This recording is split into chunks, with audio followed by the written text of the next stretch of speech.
Alrighty, we are back and we're going to be picking up where we left off yesterday, which was we got everything trimmed up and cut on the interior of the car, and now we're going to just start trimming the scrap pan we have. We got it scribed up.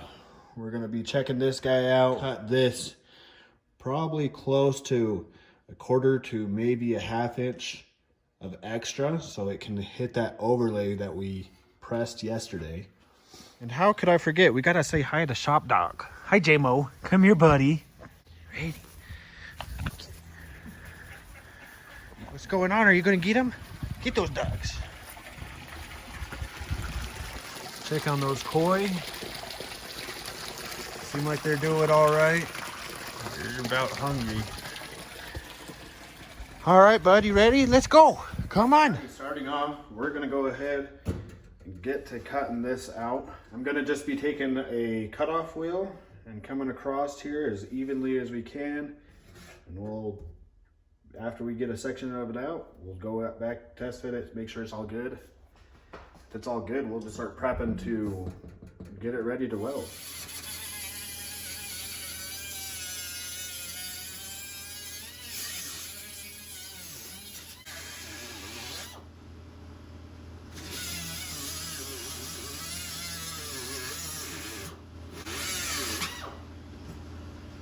We got it trimmed off.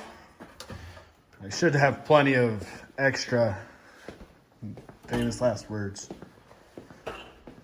but there are some things I still need to trim up in here as well. We're just gonna see about how close we are. So I can start to see the crease in some of these spots. I think I would like to trim just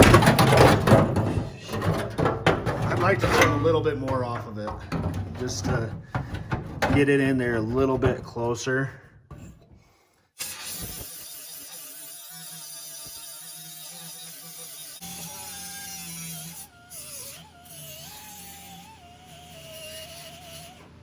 We got the floor pan all trimmed up and ready. We still got to prep the interior. So I still got some seam sealer here that's still needs to come off and be ground down so we can get it painted. We're gonna take all this paint off around here so we have a good surface to weld against.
Got it all welded up, and they're definitely by no means the prettiest looking welds, but like my ex always told me, I'd rather have good penetration than good look, so this is what we're gonna go with. We're gonna start grinding all these welds down. Still got a little bit of welding I need to do here, but we're gonna grind it all down and fill it in.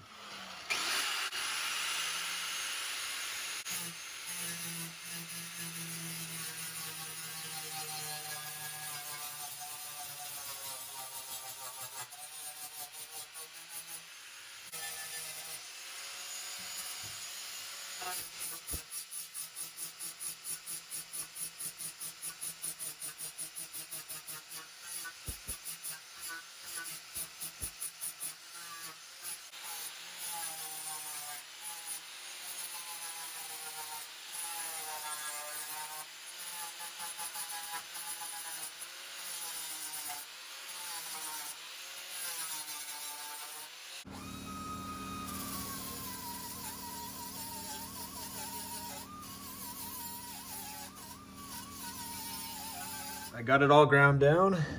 Let's start taking the DA to it, feathering it out. I'll probably throw a little bit of primer down just so we can get inside all those nooks and crannies, and then sand it again once it's set. Some filler on it and shaping this back out.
You know what I'll do, since we're worried about it cracking, if we put Bondo in, is I'll just run a bead of seam sealer and I can make that lay really flush.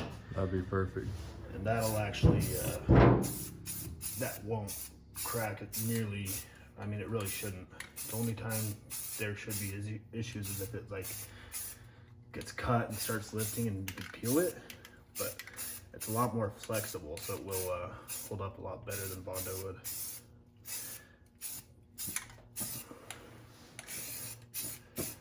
I like that idea because this is still going to be a drift car. Yeah, it's going to be shimmying a lot. So the least amount of Bondo we can have on this, the better.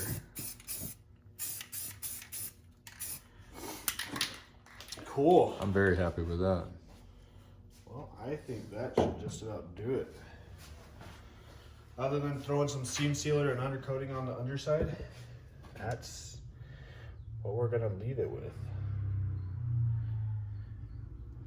Very nice. A lot better than a bunch of patches. Heck yeah. No more rust.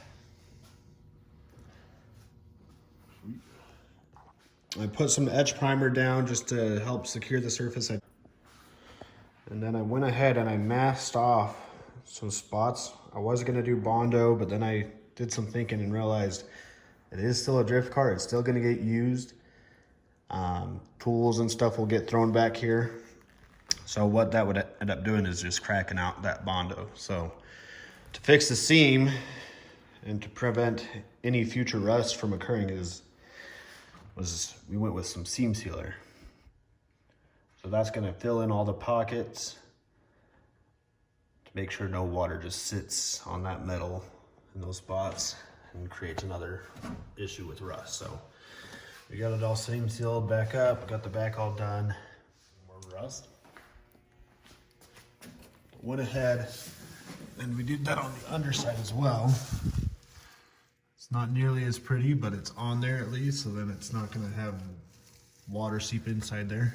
And to top it off, I got some rubberized undercoating to put on the trunk pan on the underside, just to give it that finished factory look. It'll make everything just kind of flow back together, and this stuff actually holds really well.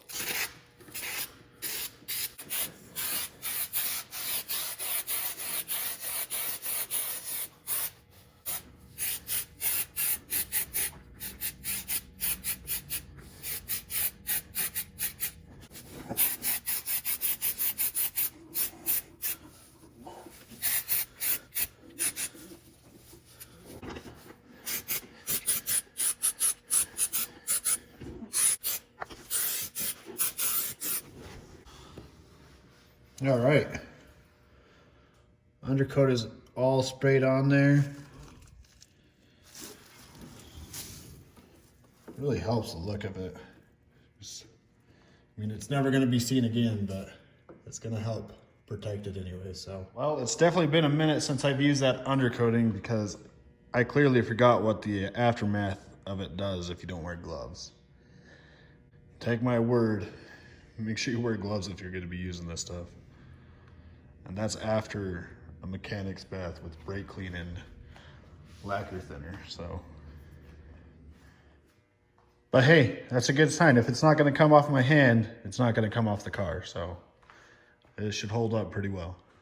All right, well, that's going to pretty much wrap it up for the rust repair on this S13. Came out looking pretty great in my opinion. Curtis is super happy with it. I mean, for what it is, it's not perfect, but a whole lot better than what it was like. Next time I'm gonna be working on doing a lot of prep of the interior and engine bay, because that's gonna be getting painted here shortly. I wish I would have done a video of us painting the roll cage, because it's just clear coated over some bare steel. Really just to show off the nice TIG welds that Andrew did on this car. And they got the nice rainbows. He got up in there tight. It came out looking great. I also have some more work to be done on my S14. I took it out to its first event since I got it back together. Found out there's a few more issues that I need to fix before any major events. So I got a oil cooler coming and coil packs, because I ended up melting a coil pack and also a fan shroud for it. So if you guys would, just leave a like, subscribe, leave some comments. I want your guys' feedback on how everything's going. If there's anything else you're curious about, let me know. We'll see you guys on the next one.